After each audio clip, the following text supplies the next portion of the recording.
Good morning. Scott Luton here with you on this edition of This Week in Business History. Welcome to today's show. On this program, which is part of the Supply Chain Now family of programming, we take a look back at the upcoming week, and then we share some of the most relevant events and milestones from years past. Of course, mostly business focused, with a little dab of global supply chain, and occasionally we might just throw in a good story outside of our primary realm. So I invite you to join me on this look back in history to identify some of the most significant leaders, companies, innovations, and perhaps lessons learned in our collective business journey. Now, let's dive in to This Week in Business History.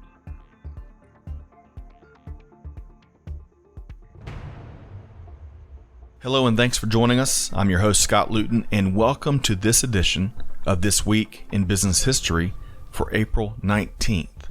Thanks so much for listening to the show. Hey, it's great to be back today after a couple of interviews and Kelly Barner filling in for me last week. Speaking of, how about Kelly Barner? Man, I love her writing, her wit, and delivery. The Metallica versus Napster episode was a great one, and Kelly's passion and love for all things history is clearly evident. Speaking of history lovers, we hear from a lot of our listeners, which we're very grateful for, by the way.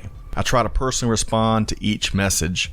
Recently, we heard from Jess Wiley in the Dallas-Fort Worth area. I had asked him about his favorite topics in history, and he responded, quote, "I've spent my career in the industrial distribution business and have a passion for parts suppliers of all kinds. My favorite time period would probably be the Second Industrial Revolution, and I'm currently researching the history of industrial distribution. I surmise that the first distributors would have surfaced during this time period, and there's little to nothing written on the topic," end quote. How true. Since I kicked off this podcast and have been on active historical research, it is amazing just how much meaningful and intriguing historical subjects, especially across the business world, do not get much visibility. So big thanks to Jess and best wishes as he attempts to give the industrial distribution space more attention and visibility. And now, onward and upward. Let's get back to This Week in Business History. One specific part of this beautiful world recently captured the global population's attention. Everyone was tuned into the story of the Ever Given, a container ship that had become stuck and clogged up traffic in the Suez Canal. Well, just how much do you know about this vital aspect of global trade infrastructure? I'm going to try to surprise you today as we tackle 10 things you didn't know about the Suez Canal. Stay tuned, and as always, thanks again for joining us here on this episode of This Week in Business History, powered by our team here at Supply Chain Now. Let's begin our look at 10 things you didn't know about the Suez Canal at the beginning, of course. On April 25th, 1859, ground was broken for the Suez Canal at Port Said, Egypt. The name of the Suez Canal came from the southern end of the canal, which connects to the Gulf of Suez prior to opening up into the Red Sea. French diplomat Ferdinand de Lesseps struck the first blow with a pickaxe. Number 2 on our list, let's dive more into Ferdinand de Lesseps, who's considered to be the most responsible for the Suez Canal. He came from a family of diplomats, and he served as a French ambassador himself. During Ferdinand's time in government service in Egypt, he became friends with the son of the viceroy and became enamored with the entire region, as well as, naturally, how to grow commerce and trade. In 1849, Ferdinand de Lesseps retired from government service, frustrated with the French government's position on a particular issue. In 1854, Ferdinand's friend in the Middle East, the son of the viceroy, Said Pasha, officially became the new viceroy of Egypt. And now, with nothing else to do, Ferdinand promptly moved back to Egypt. More on that in a moment.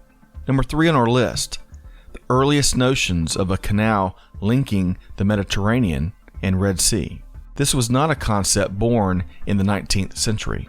In fact, it's been said that the earliest canals in the area had been dug in 609 BC under the leadership of Pharaoh Necho II. They had dug canals linking the Nile with the Great Bitter Lake, and then the lake with the Red Sea. These canals worked well and were eventually widened about 300 years later. Somewhere around 100 BC, these canals were deemed no longer suitable for navigation and abandoned. In 1574, the Republic of Venice discussed the idea of digging a canal through the Suez Isthmus, the site of present-day Suez Canal. But the idea was dismissed due to cost. Napoleon Bonaparte ventured to Egypt with a band of merry engineers in 1798, and once again the project to build a canal gathered steam with the French contingent. However, it gets shelved once more, this time by an inaccurate survey of the land, which falsely claimed that sea level differences would prevent a successful canal project from being viable. Number 4 on our list of 10 things you didn't know about the Suez Canal. So just how did the project get started? As we've learned for the 100,000th time here in the age of the pandemic, relationships matter. Remember Ferdinand de Lesseps and Syed Pasha? Well, once the latter became viceroy and the former moved back to Egypt, the canal project gathered steam once more. So much so that in 1854, the new viceroy granted his friend Ferdinand a 99-year concession for the digging and the use of a canal through the Suez Isthmus. In 1856, the Suez Canal Company was formed. Number 5 on our list. Let's talk about the construction of the canal itself. It's been estimated that about 30,000 laborers were used to build the canal, with most of that workforce made up of local Egyptians. Unfortunately, many of the workers were forced to work, and it was exceptionally difficult and laborious work, much of it involving hand tools. Later in the project, European workers were involved with construction, and eventually some of the technology of the period was utilized, including steam shovels. A variety of issues slowed construction at times, including an epidemic and labor disputes. But the Suez Canal would be completed only 4 years behind schedule in 1869, 25 feet deep and 102 miles long, and as many as 75 of these miles had to be excavated. Number 6 on our list of 10 things you didn't know about the Suez Canal. Where was the traditional sea power Great Britain during all of this? So initially, Great Britain opposed the canal. Traditionally being a rival to France, the French-led project raised eyebrows in London. In fact, it's been said that Great Britain saw the canal project as an open act of defiance of their global shipping superiority of the time. But in 1875, the Suez Canal Company needed more money, and Great Britain swooped in to become the largest shareholder. Just 7 years later, in 1882, a variety of factors would lead Great Britain to send troops and occupy Egypt. Great Britain's troops would not leave Egypt until 1956. Number 7 on our list, Egypt reclaims its territory. On July 26, 1956, Egyptian President Abdel Nasser nationalized the Suez Canal. Simply put, he needed a dam on the Nile River and needed money to build it. Egypt first turned to Great Britain and the United States for financing of the dam, and they both turned down the request. So President Nasser declared martial law and seized control of the Suez Canal so they could charge tolls on those ships that transited through it, so in turn they could raise money for the dam that way. Well, as they always do, bold actions in history typically trigger bold responses. On October 29, 1956, 10 Israeli brigades would invade Egypt, and the Suez Crisis was born. Now, this international conflict cannot be fully explained in this brief podcast, as many factors, politics, and global dynamics were involved. To that end, a few of the key outcomes of the Suez Crisis were this. On December 22, 1956, the United Nations cleared British and French troops from the area, which would have a big permanent impact on those countries' influence in the Middle East. After Israel withdrew their forces in March 1957, Egypt once again took control of the Suez Canal, and United Nations peacekeeping troops would be stationed in the Suez Canal. But just 10 years later, conflict in the region would erupt once again with the Six-Day War. Number 8 on our list of 10 things you didn't know about the Suez Canal: the fate of 15 ships stuck in the canal while local governments fought and argued. In June 1967, there were 15 ships transiting the Suez Canal, perhaps 15 of the unluckiest ships and crews in modern history. When the Six-Day War broke out, Egypt would close the canal, doing so with mines, scuttled ships, and bridges.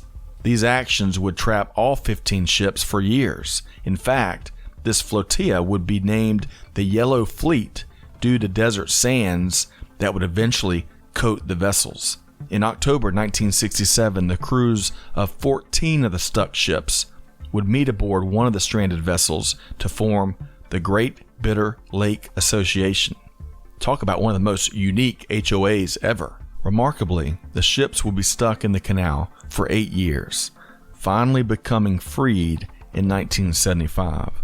Only 2 of the 15 ships would make it back to their home port under their own power.